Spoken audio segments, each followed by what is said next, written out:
Is Peter Tobin one of the most prolific serial killers of our time? Other victims' families need to know what happened to their child. Tonight, revealing new insights into Tobin's life, detectives ask for your help to uncover the truth.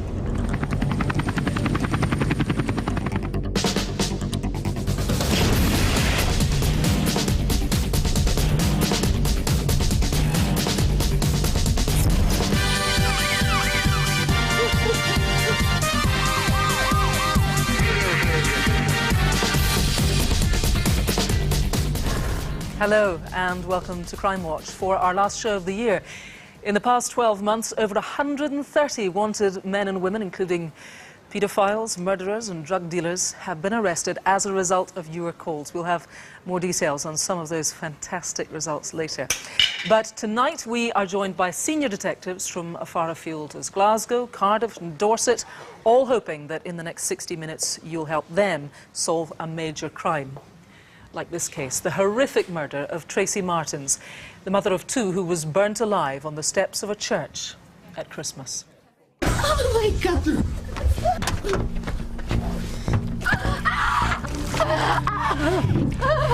Oh no! And Rav, who's in your sights tonight? Well, I've got this lot on my Christmas wish list, and in some of the most truly disturbing CCTV footage that we've seen. Can you name the thug who started kicking off after the pub and then went on to attack a woman? And I've got the unbelievable story of how countless museums, some of the world's leading art experts and even the Queen were duped by this man, Shaun Greenhalgh, an unemployed loner who created ancient masterpieces, all from his garden shed. But first tonight, a man whose crimes have been featured on Crimewatch numerous times over the last 20 years. We now know that Peter Tobin is a serial killer who has spent his whole life targeting young girls to abduct, rape and murder. Well, the 63-year-old drifter was finally convicted last week of the murder of teenager Dinah McNichol, ending 18 years of uncertainty for her family. As Dinah's father, Ian, gives his first interview on television since the trial, detectives ask for your help to determine how many more victims have suffered at Tobin's hands. Rav joined the team on Operation Anagram, the nationwide investigation into the serial killer's crimes. A sex offender has been found guilty of raping and murdering a Polish student in Glasgow. Peter Tobin has been charged with the murder of Vicky Hamilton, who went missing 16 years ago. The serial killer, Peter Tobin, is convicted of another murder. 18-year-old Dinah McNichol went missing in Essex in 1991. After all these years, we at last know the truth and justice has prevailed. He will never get out of prison. He will stay there until he dies. We now know at least 3 young women died in the most horrific circumstances at the hands of Peter Tobin. With speculation rife over how many more girls he's murdered, police need your help to establish whether Tobin is in fact one of the most prolific serial killers this country has ever seen. Yes, he will rot in jail. I very much doubt he'll ever get out of jail. But you can't deny that sense of closure to any other victims' families. They need to know what happened to their child. Operation Anagram is the largest investigation of its kind ever set up in the UK. For the last 3 years, detectives have painstakingly pieced together Tobin's life, looking for evidence that links him to or eliminates him from other crimes. It all began in September 2006. Police investigating the disappearance of a Polish student in Glasgow say they expect a body which was found hidden in a church to be identified later today. The missing student was last seen in the company of this man, 60-year-old Peter Tobin, who'd been working as a handyman at the church. He too has since disappeared. A doctor in a London hospital recognised the wanted man as a patient who'd admitted himself under a false name days earlier. Yeah, can I get a P&C descriptive check on a Peter Tobin? The man has gone on trial in Edinburgh, accused of raping and murdering a Polish student. Judge told Peter Tobin that he should serve a minimum of 21 years and described him as an evil man. So, Dave, it was after the murder of Angelica that really started Operation Anagram. So why was it created? We started looking, as we would do as a normal investigation, looking at the life of this individual. And in the early stages of that investigation, we established that this was an individual that travelled throughout the UK and used numerous names.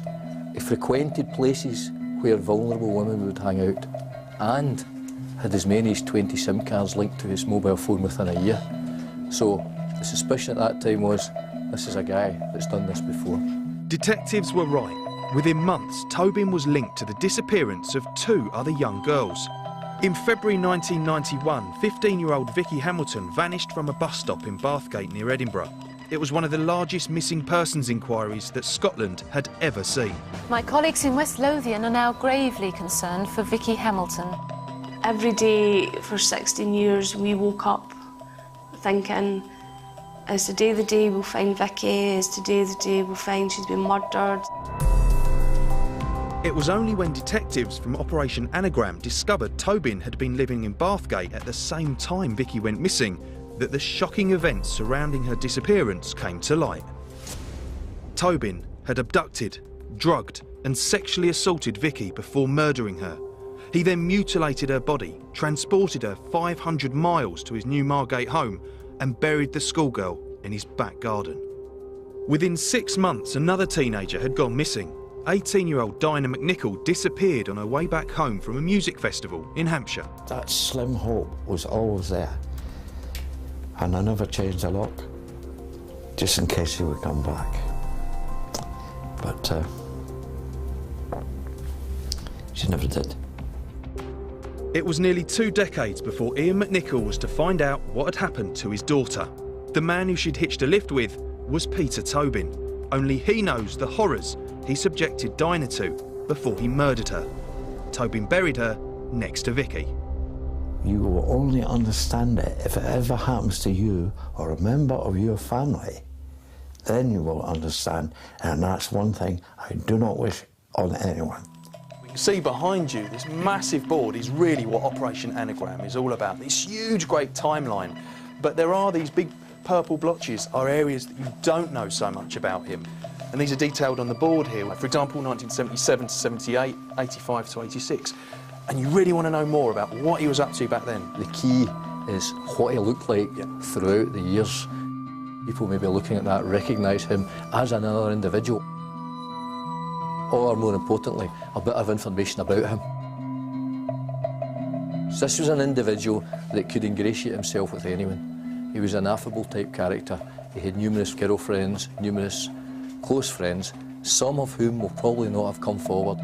Unfortunately, I don't think Vicky was his first.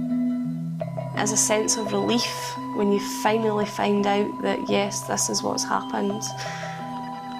And even just to know that if a body has been missing, just to be able to bury it. I mean, there's no greater sense of closure than just to know that you've eventually done the right thing. And people are still waiting to hear from about how their loved ones died, how their family have died. How many more? How many more? Well, I'm joined by Detective Superintendent David Swindle, who is heading up this huge Operation Anagram. You're here tonight because you want to reveal more information about Peter Tobin, and you think that what we know and what he's been convicted for may not be the end of the story. Tell us more. Yes, exactly. I mean, his offences, what he's done to these women in the past is horrific, and without doubt, he has probably committed more. And that is why it's important that the public come forward and supply any information about him. Now, it's fair to say almost every force in the country is involved in this huge nationwide investigation. Tonight you want to reveal elements of his life that were not known to you and your fellow officers. Tell us what you know that's new about Peter Tobin and what he got up to. Yes, it is. It's a massive UK-wide operation, and information has been coming from various parts of the UK. And some recent information, very recent information, is the fact that he was using sex workers, and that itself may be something that people don't want to come forward about. Okay, and there was also, he was a member of sort of biker gangs as a hobby? Gangs, yes, he was involved in biker gangs in his early days. Yes. Okay, so we want to hear from anybody who might have just met him innocently in one of those biker gangs and something rings a bell. They could have a tiny piece of information. You have also put together this sort of, as well as the timeline, you've gathered a kind of photo album of pictures of Peter Tobin, which again might be important to people. Tell us about those. Yes, this is photos of Peter Tobin through his life, but people might not know him as Peter Tobin. They might know him as some of the other aliases, and a lot of these aliases, the aliases that are on the board, are sort of combinations of his name, and he's taken the names of other people. So while the photographs are there, it may not be the name Tobin they know these photographs relating to. OK, we've got the names on the board here. We've also got them on the website, so people can look for these known aliases there. Tell me also, David, about dates. There are a couple of periods that are important that you don't really have any information on so far. Yes, 77, 78, late 85 and early, in fact, most of 1986. And what I would say is, these are important dates, but please don't focus on specifically these dates. It's small bits of information about Peter Tobin throughout his whole life we're interested in. OK, and that's what helped in the past. You've brought some jewellery. Tell me why you think this might be important. Well, the question has to be asked, why does a serial killer have women's jewellery? And this is jewellery we know that he had in his possession in 1993 and recently 2006. That is important, and we want to know where he got that jewellery from. OK, so people could recognise some of it really is very distinctive indeed, and we do know about serial killers keeping trophies, and the jewellery that you found is not linked to any of the crimes that he so far has been convicted of, and that's why it might be of interest if people can help you identify these pieces of jewellery. All of the new details, including the jewellery, including the aliases, including the photographs about Tobin's life, are on a specially dedicated section of our website tonight, together with the photos, the aliases, as I mentioned. Do take a look. If you have ever encountered Tobin, you could have that vital information that police need. You can call now 0500 600 600, or you could call the independent charity Crime Stoppers. You can do that anonymously. I'll give you their number. It's 0800 555 111. David, for now, thank you very much. Now we're going to go over to Rav with the first of this month's Most Wanted. And kicking things off tonight is Raouf Maridi, here, a bus driver from London. 3 weeks ago, he was found guilty of causing death by dangerous driving after his double-decker bus hit a tram, killing a passenger. He was sentenced to 4 years, but he's now gone on the run. Maridi is a French-Tunisian and could well be hiding in France. My number 2 here is Abdul Star Ismail, and he was charged with raping a young woman in Cardiff city centre 2 years ago, but failed to turn up at court and hasn't been seen since. As well as Wales, he has links to Oldham in Lancashire. Now, he's considered a danger to women, so if you see him, steer clear and just call police immediately. Next is this chap here, Ambrose O'Neill. Now, he was charged with an attempted robbery in 2007, but also did a bunk. He was found guilty in his absence and sentenced to 8 years. O'Neill grew up in Nottingham and also has family in Scotland. You might spot him at a church of all places, as he's been known to attend spiritualist meetings. And at number 4 here is Subhan Ullah, and he's wanted for setting up fake colleges to get illegal immigrants into the UK. He's originally from Pakistan and was only in Britain on a student visa himself. Ullah has links to Bradford, but could well have gone to ground in London. So if you know where Ullah, O'Neill or any of the others are hiding out tonight, pick up the phone now, 0500 600 600, or you can text us 63399, just type crime space and then your message, and it's important to leave that space, remember, or your message won't get through. And you can also check these mugshots out online, bbc.co.uk/Crimewatch. And remember, all our most wanted stay on the website until they're caught. Now, still to come, the Christmas tree sellers held hostage by armed robbers. They put a gun to my head. Do you just think you're going to die? Right enough. I know you've got money. I'll put a bullet in her head and I'll kill her. Can you name the thugs who tried to kill in a deliberate hit and run?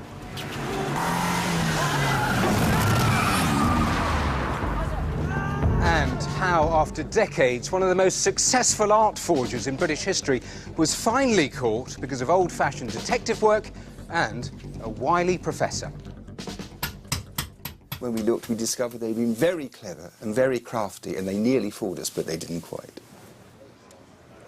So all of that is still to come. Now, Christmas time can often be difficult for those of us who have lost a loved one. For the family in our next film, it is frankly agonising, because 15 years ago this month, their mum and sister Tracy was burnt alive and then left to die on the steps of a church just before Christmas Eve. It'd be fair to say that you may find some of the images in our film very disturbing.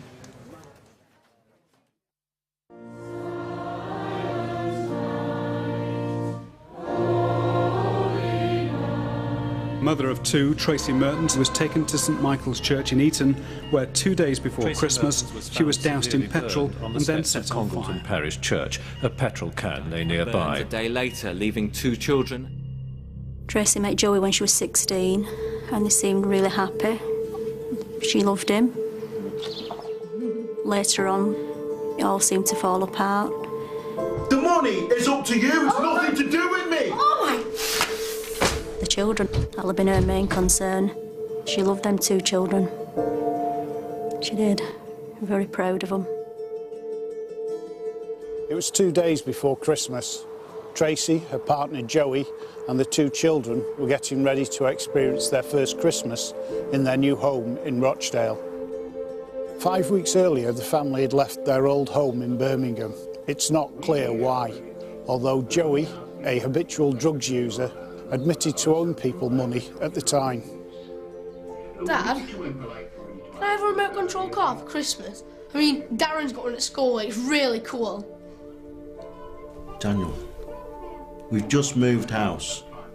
Just be thankful you've got a roof above your head. And just be thankful what you get on Christmas Day. It just didn't feel like Christmas. No presents under the tree or anything, or things like that, but that was probably because we moved so quickly. Joey. What? I'm going back to Birmingham. I'm going to pick up the benefits book. What, leave me with the kids? Yeah. Well, how long are you going to be? I'll be back tonight. They need some money for Christmas. Quick as you can, then, eh? On the night of the 22nd of December, Tracy headed back to the Midlands to collect some of their old belongings and cash their benefit books. She spent the night at her sister-in-law's house, and the next day she made her way to her old house in Cattle's Grove.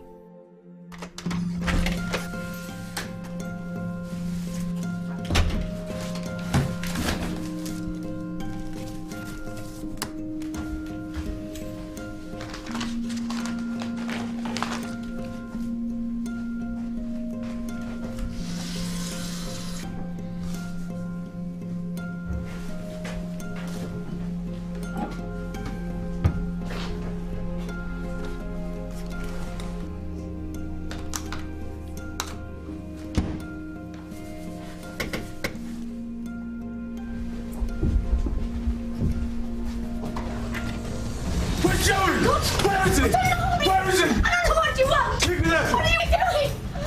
I don't know what you want! Keep Please, quiet. God, Joey! Where is he? I don't Tell me! Right, Chloe, come on! Oh my God!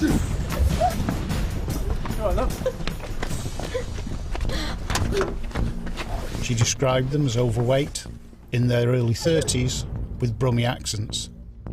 On the back window was stuck a yellow, cuddly toy. The men then drove an hour away to Congleton in Cheshire. During the journey, Tracy heard the men arguing in what we believe was probably patois, a Jamaican dialect. I must have been scared. Not knowing what was going to happen or why.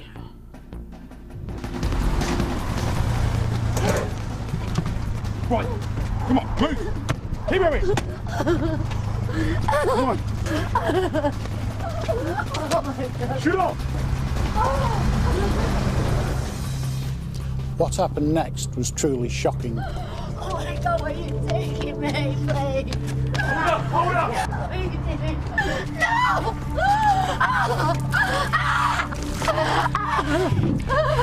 Oh, no! No, please! No!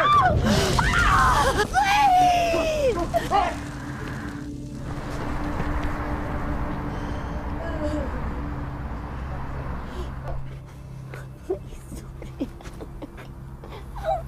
What's the matter? I've been set by you. Please help me, God. Ambulance can help you. Could you get an ambulance out to Eton Church? What's the trouble there? There's a girl that is naked, looks as if she's been set on fire. Oh, my goodness. Church. Don't worry, we'll get somebody to you. Tracy's injuries were absolutely horrific. She suffered burns to 95% of her body, and as a result, doctors struggled to find a blood vessel to administer medication. We found her shoe at the scene. It was so charred it looked like a piece of coal. Despite her critical condition, over the next 12 hours, Tracy used everything she had left to give us a full account of what happened. But in the early hours of Christmas Eve, Tracy died. It was the worst day of my life. I remember just crumbling up on the floor in a heap. I feel so sorry for her, what she went through. The happiest times of my life was with my mum. The memories I've got with her. I've been through so much on my own and done so many things on my own when she should have been there. This was a calculated, cold-hearted murder. Why would these men kidnap an ordinary mum of two, drive her over an hour away and then torture her by setting fire to her?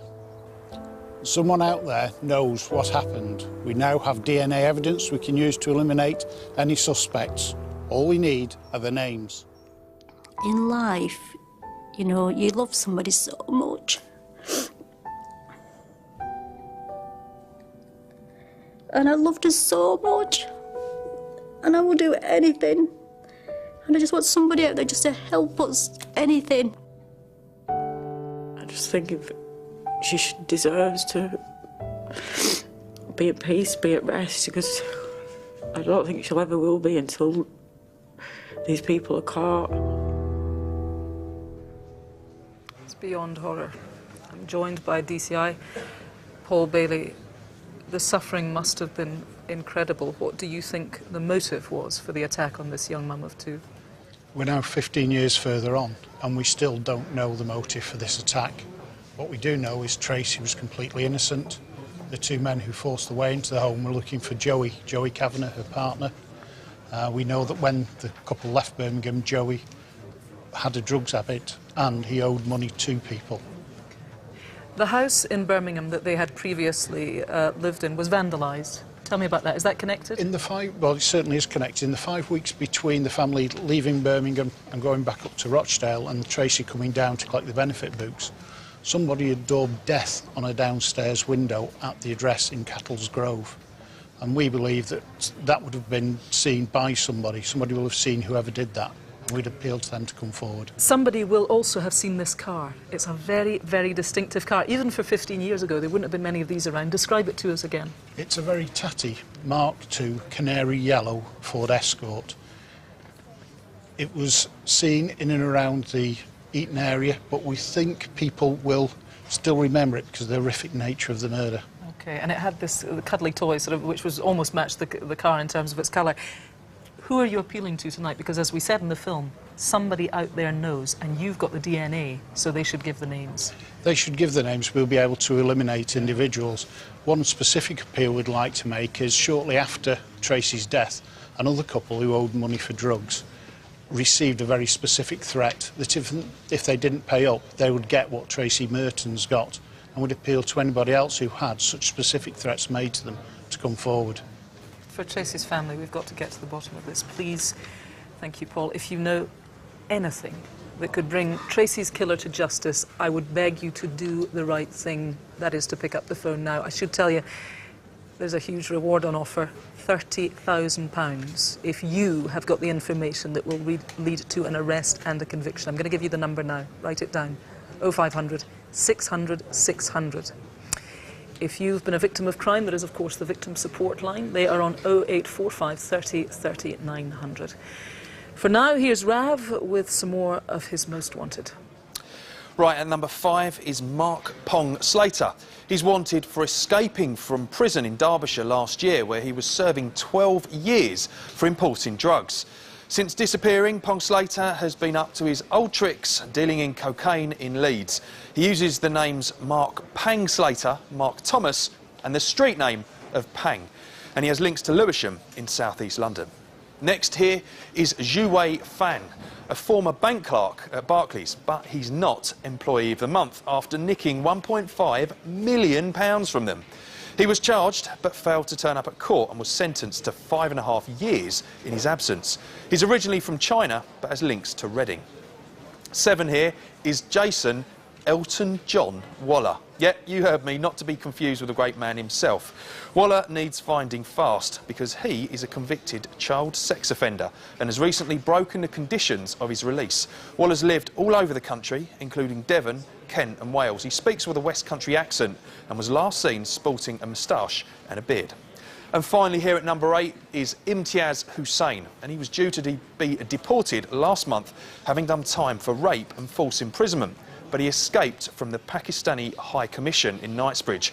He has contacts in the East Midlands and Manchester, and he's a nasty piece of work. So if you see him, keep well away and just call police immediately. So come on, do you know where any of this lot are tonight? Don't wait, call us here in the studio, 0500 600 600, or you can text us on 63399, just type crime, space, and then your message. Don't forget, leave that space, or your message won't get through. And we have more wanted faces on our website, where you can also sign up for regular updates, and that's bbc.co.uk/Crimewatch. I should tell you, we're getting loads of calls on Peter Tobin, which is great. We've had plenty of information about some of that jewellery being linked to the military, so we don't need any more calls on that other information, though. Keep calling.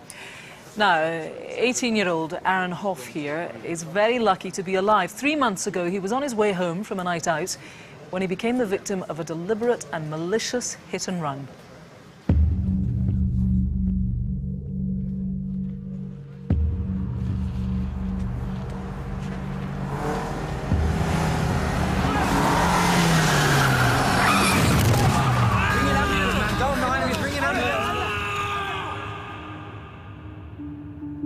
I've lived in Gallycommon all my life. I've grown up with all my mates around this area. We go out all the time, go out down the park, play football, have a good laugh, really.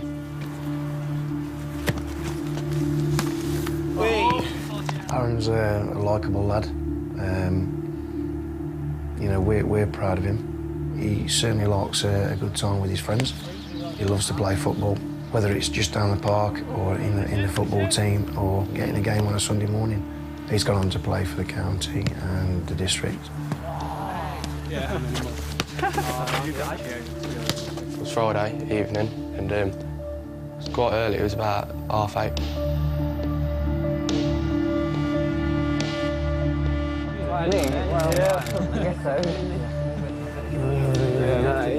We went up the plough, had a few beers, had a few games pool. Just a normal evening.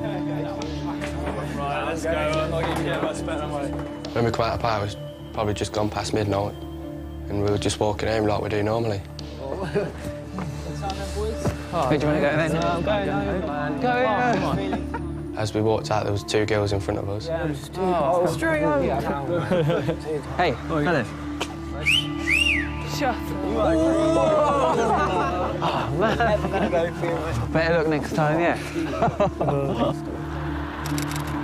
We didn't take much notice of the girls. We didn't even speak to them after that.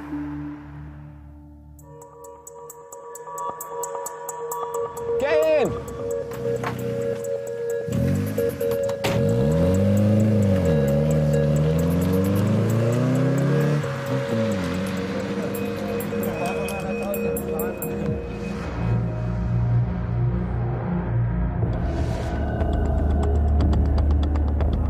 I looked up and I just seen the car lights. We were still laughing and joking. Just a split second, in other words, because I didn't know if it was a joke.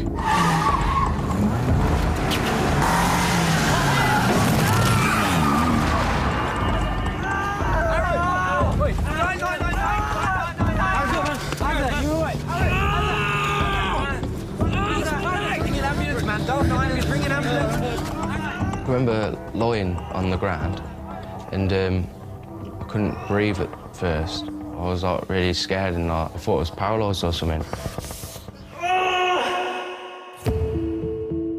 It's my left tibia that's broke and there's like a crack like halfway down the bone, which is open, just where it's like splintered from the impact of the car. When we initially saw him, it was total shock after I found out what had happened.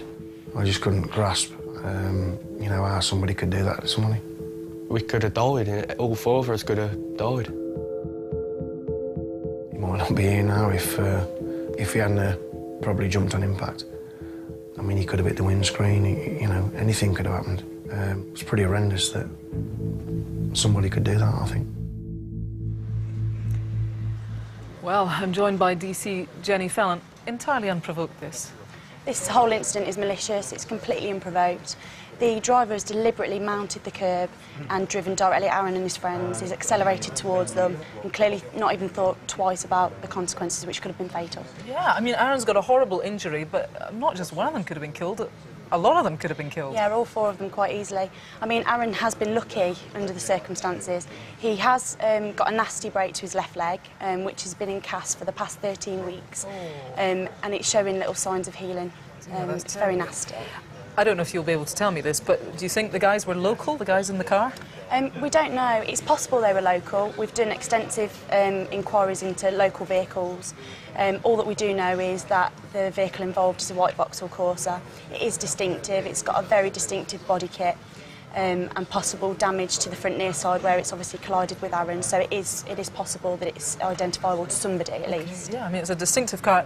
What about these girls in the back? I mean, entirely innocent, but really important. Really important. I mean, the girls, we think, are around 16 years old, completely innocent, didn't know that obviously this was going to happen. They've got in the car, but they may well be very frightened, but they need to come forward. They know who's responsible and they don't need to be worried. They need to come forward and speak to us. Jenny, for now, thanks very much. If you've got any information, do call us here in the studio. Let me give you the number, 0500 600 600, or you could call Crime Stopper. You can do that anonymously, 0800 555 111.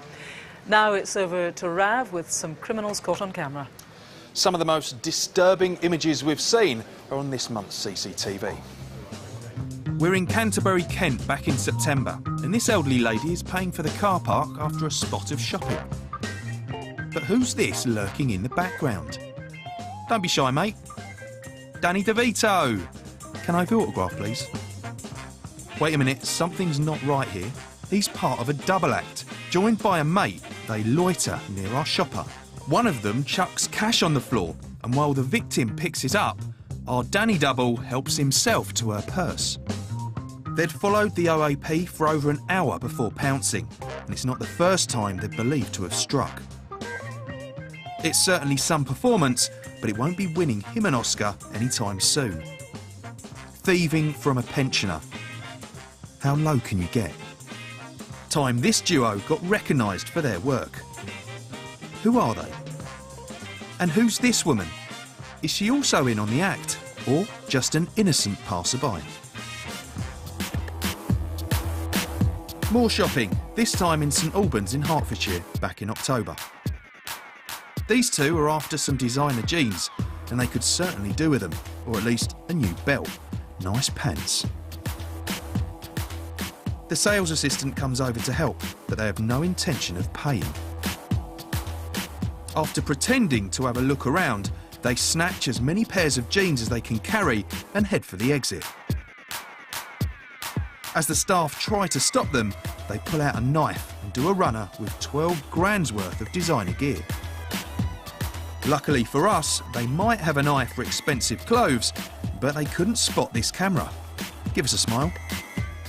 They carry a weapon. Who knows what could happen next time?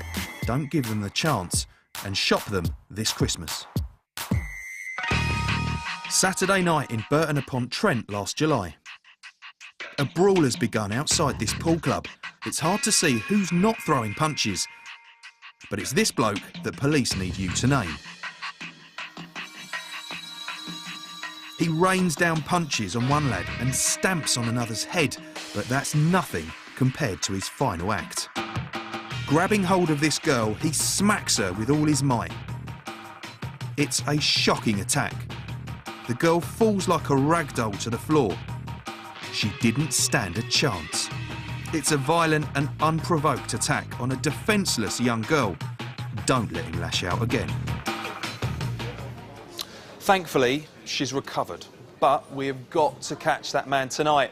So pick up the phone now, 0500 600 600, or you can text us on 63399. Just type crime space and then your message. And if you need a second look, go online, bbc.co.uk/Crimewatch. Now, every Christmas for the last 20 years, Leslie and Graham Eaton have sold Christmas trees in Dorset. It can be hard work in bitterly cold weather, but it's the couple's favourite time of year and their business is thriving.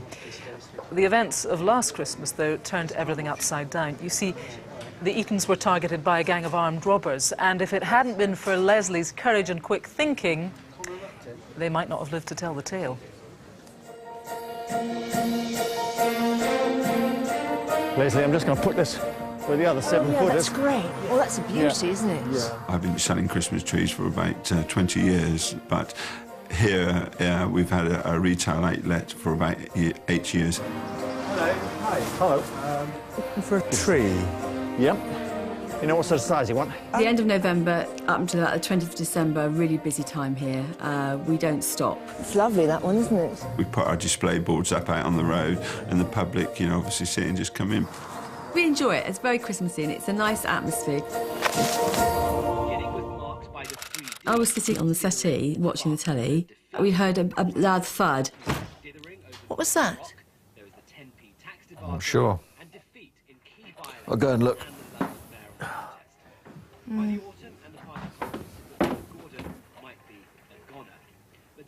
Nothing there that I could see. Sat back in the chair and I sort of didn't even give a second thought. The second loud bang was about 10:15.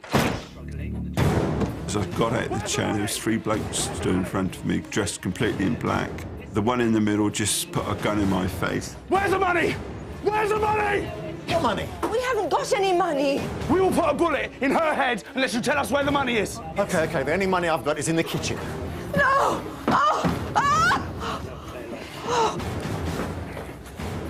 Where's the rest of the money? That's all the money we've got.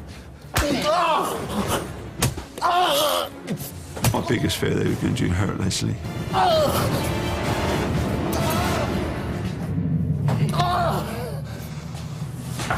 Oh, look at your head, Graham.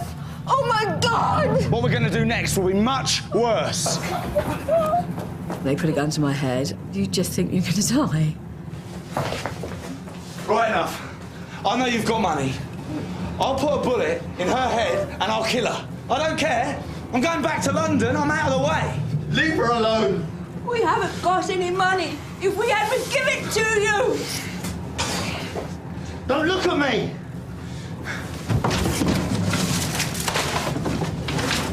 When he cut the flex off the hairdryer, I just thought, they're going to electrocute me.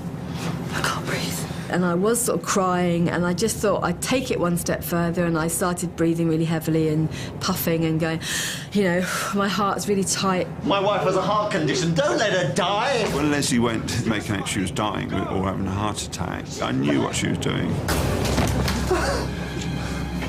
They obviously really believed me. They believed that I was going to have, you know, I did have a heart condition.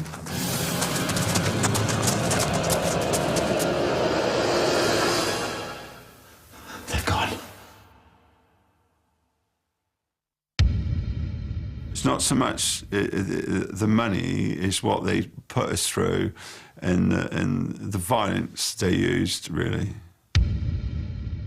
I know it's a year, but sometimes, you know, talking about it, we just want to get them caught, really. DCI Michael Mullen is with me. You're home to investigate the case. Really terrifying attack for this couple. Yeah, what makes this worse is the fact that this happened in Mr and Mrs Eaton's own home. Yeah. And for their peace of mind, it's really important that we try and catch these 3 men. It's pretty clear to you and your team that this was a targeted attack? Yeah, I believe it was a targeted attack. Their business is very remote. They don't generally advertise to the public. And whilst their offenders suggested they were from London, we think that's a bit of a red herring, and we'd appeal to the local community, particularly in Dorset, to try and help us find out who's responsible for this. The roads that run around, Michael, the property are pretty quiet, the public roads there. So there are some vehicles that stand out for you that you want to trace. Take us through them, starting with this blue truck. That's absolutely right. About 7 days prior to the incident, a pale blue Mercedes pickup truck was seen at the address. It had a grey Land Rover on the back of it, and it was quite a noisy vehicle. We think it was Y, A, B or C registered. It had 2 white males on board, a mixed race male on board. We think this might have been the gang doing a bit of a recce, but we're really keen to identify this truck and at least try and eliminate it. OK, and there's a car, it's a Ford Focus, the car. That's right. On the day of the incident, a Ford Focus was seen on 2 occasions. Once between 10 AM and 12 AM in the Candy Lane area, and again at 6:30 PM, about a quarter of a mile away from Mr and Mrs Eaton's home address. OK, and an E-Fit too. Describe this bloke to us. Yes, there is. He's a male, he's white, he's 40 to 50 years old, he's got dark hair, he was wearing a green tweed jacket, and most significantly, he was 24 to 25 stone. So we'd be really keen again to identify this gentleman and again try and eliminate him from our inquiries. OK, Michael, for now, thanks very much. This gang are clearly dangerous. They do need to be caught.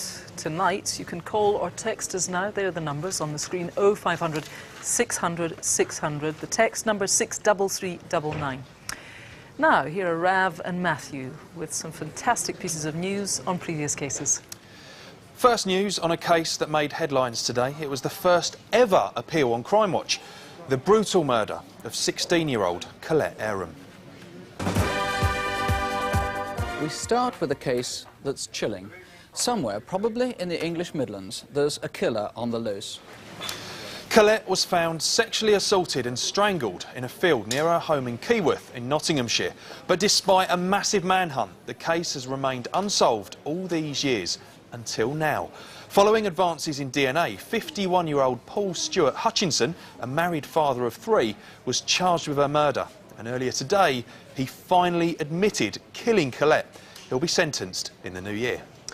Next, a case which has spanned nearly 2 decades and been on the programme more times than any other appeal. It's the hunt for the so-called night stalker wanted for attacking elderly people in south-east London. Well, earlier this month, the 57-year-old man from Brockley in South London was charged with 22 counts of rape, indecent assault and burglary. The case goes to trial next year and we'll keep you updated. Earlier this year, we reconstructed the murder of 3-year-old Francesca Bimpson. Just before Christmas, an arsonist targeted her family home.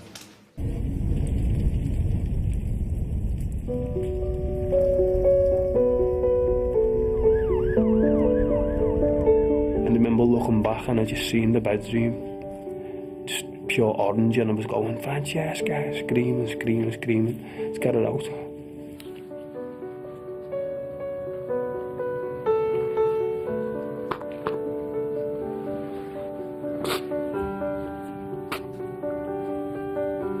And I just knew that she'd gone. We had a fantastic response on the night of our appeal, and one caller gave police crucial information. Well, great news. A fortnight ago, Francesca's killer was brought to justice. Graham Heaps, a 44-year-old from Liverpool, was convicted of the little girl's murder and sentenced to life. We asked Francesca's father and brother Kieran what this has meant for them. It does make it easier for the family, and we know that he's not living a normal life and he hasn't got happiness because he's in jail for 28 years. There was quite an overwhelming response, and we were made up that people had come forward. Your faith in human nature's reignited, if you like. I'd like to appeal to the viewers of the programme, if they do know anything about past or present crimes, to come forward with information. Francesca's family have now set up a campaign to help other victims in similar circumstances. Details are on our website.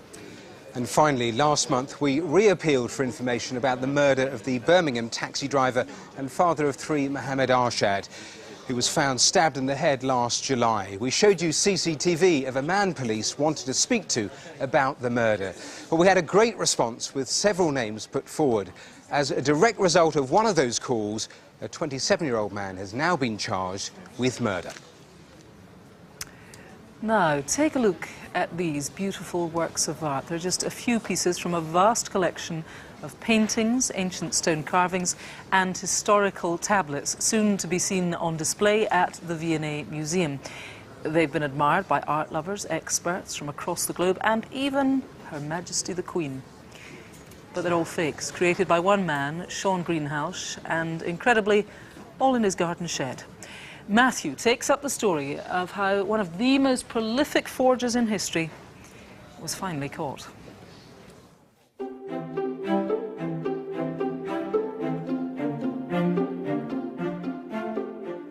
Over a period of nearly 20 years, Shaun Greenhalgh managed to pull off one of the most elaborate art scams in recent history.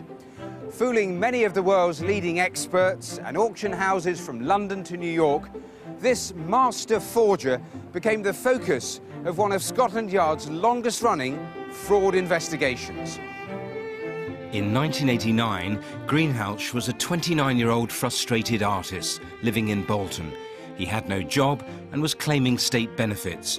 He was still living in the same house in which he was born and shared a room with his mum, aunt and brother. Shaun was a very good artist, but he wasn't getting the price that he felt he deserved for the artwork he was creating. He began copying and forging other people's artwork. Shaun trawled through art books to find items that were lost in history. He used everything from a Black & Decker drill to alabaster and Roman glass to create his masterpieces from his workshop, a shed at the bottom of his garden. He created works by Lowry, Moran, antiquities he could create. He could turn his hand to anything. With a range of completed fakes, Shaun was ready to make some money. Now all he needed was someone to sell them, and he didn't look far. Unbelievably, he chose his mother and father, even though they were both pensioners. The plan was to approach galleries and museums, passing off the forgeries as family heirlooms. But surely, no one would fall for that. But they hadn't counted on George, Shaun's father, who had the gift of the gab. At home for a while. This is very interesting. It was my granddad's originally, and I just thought it might be worth a bob or two. This is a very old piece. I think you might be pleasantly surprised. And the stories became more and more elaborate. Later that year, his father George approached experts at Manchester University, claiming he'd found a piece of lost Saxon artwork. George created a story about the piece, stating that inside was a piece of the true cross, the cross from Jerusalem on which Jesus had been crucified. But before a museum acquires a piece of artwork, it needs to be verified by a number of experts. The piece was examined by the museum, and they couldn't establish the authenticity of the wood, and eventually it was decided it was a fake. Despite the Saxon artefact being uncovered as a forgery, they managed to flog it to a private dealer for £100. This first sale, however modest, would start a chain of events that would last 17 years and earn the Greenhalghs hundreds of thousands of pounds. The family began selling to some of the country's finest auction houses. Christie's and Bonhams were both contacted by the unlikely team as the fakes became more sophisticated. As Shaun's forgeries became more advanced, so did the lies surrounding them. He began to buy old catalogues, old documents describing the items that were lost in history. They began to create the items from the descriptions in these catalogues. Over the next 4 years, the Greenhalghs sold scores of fakes. Then, in 2003, they pulled off their biggest coup yet. Shaun's father managed to convince experts at Bolton Museum that a sculpture his son had knocked up in 3 weeks was in fact an ancient Egyptian artefact, the Amarna princess. He claimed that he'd inherited it from his great-grandfather, who'd been a mill owner in Somerset, and that he in turn had bought it at a sale in the late 1890s. After receiving a government grant, the museum paid them over £400,000 for the fake Amarna princess. And not only did it manage to dupe 6 out of 7 of the world's experts, it also fooled thousands of visitors, including the Queen. You can't get away from the fact that, fake or not, it was a very beautiful piece of statuary. And we had a lot of researchers and scholars come also, as well as visitors who just came as part of a museum visit. High on the success from the Egyptian princess, Shaun then tried something even more audacious. He turned his hand to ornate Assyrian carvings, and he set his sights on one of the most prestigious institutions in the country, the British Museum. The Greenhalghs first came on our radar, so to speak, a couple of years ago or more, I can't remember exactly, when they brought some of their work to the department. 3 big pieces of Assyrian sculpture arrived at the British Museum, and we all rushed down to have a look at them. But the stone used to make the tablets wasn't from ancient Mesopotamia, but actually from a stonemason in Wiltshire and carved by Shaun in his shed. To reinforce their story, they purchased an old catalogue from 1892. In the catalogue, there were descriptions of 3 stone reliefs, and they recreated those reliefs based upon what was in the catalogue. This time, the forgers were set to make $500,000. They must have thought they'd got away with it again, but they hadn't banked on expert Irving Finkel. Sometimes these sculptures have a kind of caption when they show a scene, and the ancient Assyrian writing is a label underneath which tells you what it's about. And when I focused on the writing, that was the compelling thing, because there were 3 or 4 characteristics about this so-called ancient inscription which were very bizarre. And that meant that the whole sculpture was doubtful, and they were condemned as forgeries. In 2006, Scotland Yard's Art and Antiques Unit began to investigate the Greenhalghs. What they found was a record of numerous forgery allegations spanning back over 2 decades. When we began looking at the Greenhalgh family, we found what appeared on the face of it to be a very normal family. But we then began to contact museums and auction houses throughout the country, and we identified that a number of them had already had dealings with the Greenhalgh family and already had concerns about some of the items that they'd brought in. After a period of time, we began to realise that they were using a number of names, alias addresses, and they were actually running quite a sophisticated forgery operation. Within months, officers went to arrest Shaun. Mr. Greenhouse, the police officer were warranted to search these premises. Amazingly, although he had nearly £400,000 in his bank account, Shaun was still sharing the same council house in Bolton with his parents. What are you doing? Good morning, madam. I'm a police officer. You can't come I have a here. search warrant to search your property for works of art and antiquities. Wait a minute. Who is this? Who is this? You can't just come in here like that. Get out of that wardrobe. There's nothing there for you. Who is this? Every room appeared to have items of artwork or documentation which related to the artwork that they'd sold. It was an Aladdin's cave of evidence.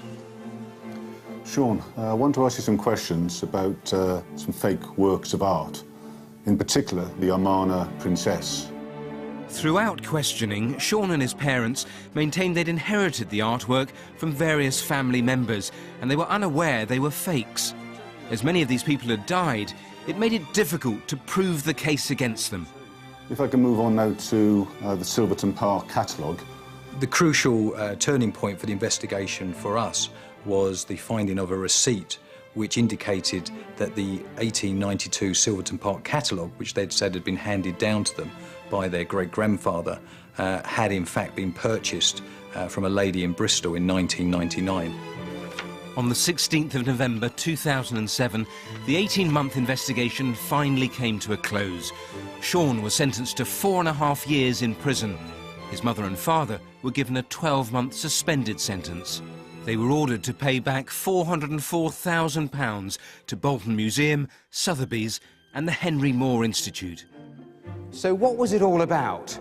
Was Shaun's sole aim in life to make a mug of the art world's most respected experts? The clever thing about these people is they produce things that, in a way, we were looking for already.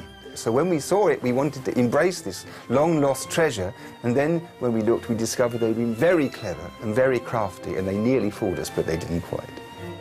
The Greenhalgh family appeared to believe that they could just carry on forging artwork, and they just didn't believe they'd get caught. There's no doubt that Shaun was the most gifted and diverse art forger that we've ever dealt with. When he eventually got caught, after 17 years, it was a very satisfying moment.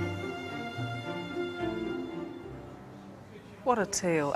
We've been poring over these all afternoon. They are absolutely beautiful, each in their own way, but how good are they as fakes? They are absolutely stunning, and the reason the fraud was so convincing was the meticulous research. They researched everything, the materials, first of all, the stone, the metal.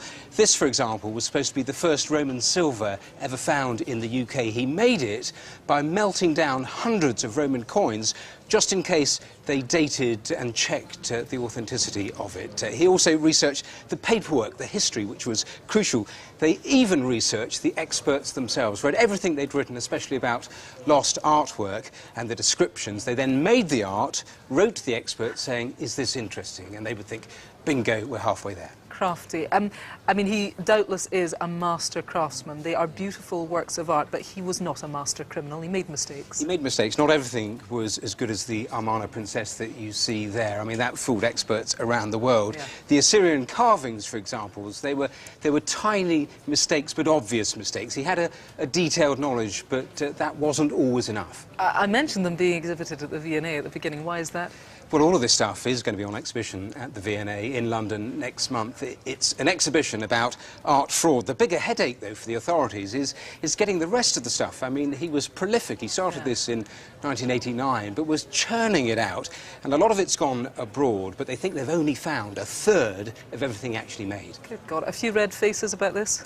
Quite a few red faces, quite a few changes as well. Probably the most important is the setting up of a museum security group, and that's to share information amongst the museums, share concerns, and the hope would be that a scam on this scale wouldn't now be able to happen. Compelling tale. Now, here's Rav with a quick roundup of what's been happening on the phones tonight. We've had lots of calls in on Peter Tobin, talking to the Anagram team. They're saying it's those small pieces of information that could be those missing pieces of the jigsaw, so they are very encouraged with tonight's response. But no more on the military insignia that we showed you earlier. There are more items that were taken from Tobin online, so please check those out and see if you can help us. And very quickly, the Christmas cold case. Tracey Mertens, who was kidnapped and burnt alive. Some good calls come in. Some info on the car, but we need more calls and names. Please. Right, that's all for this year. Details on all of tonight's cases are online, of course. It's bbc.co.uk/crimewatch. You can log on right now for a live update on what's happening right here on the phones. I get the feeling it's been a particularly busy night. The lines are open until midnight tonight and from 7:30 tomorrow morning. Our next programme, that's going to be on Wednesday the 27th of January, but don't go away because we're going to be back at 11:30 with a full update on all of tonight's cases.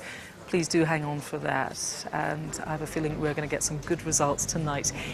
If you can help, but you haven't called yet, please do it now. It could all be down to you. I'll see you at 11:30. For now, from me and all the Crimewatch team, happy Christmas. Bye-bye.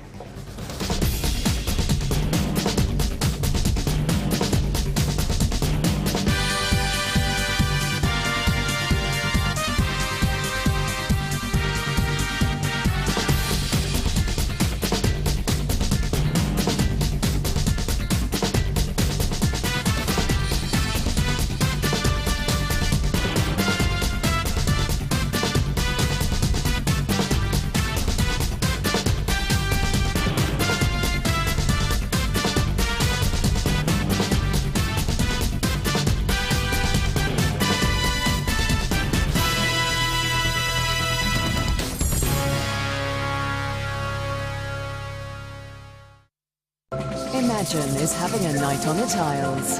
History, culture and competitions in the weird world of Scrabble, where you're only as good as your word. When your opponent is down, kick them. Imagine, tomorrow at 10:35 on BBC One.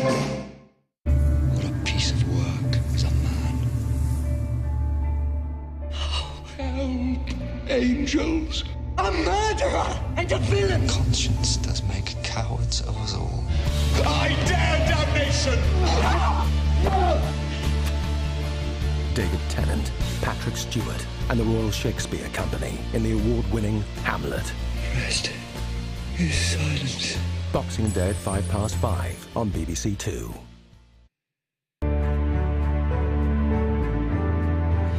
You're on BBC One now at 10 o'clock. The BBC News with Hugh Edwards and Victoria Hollins.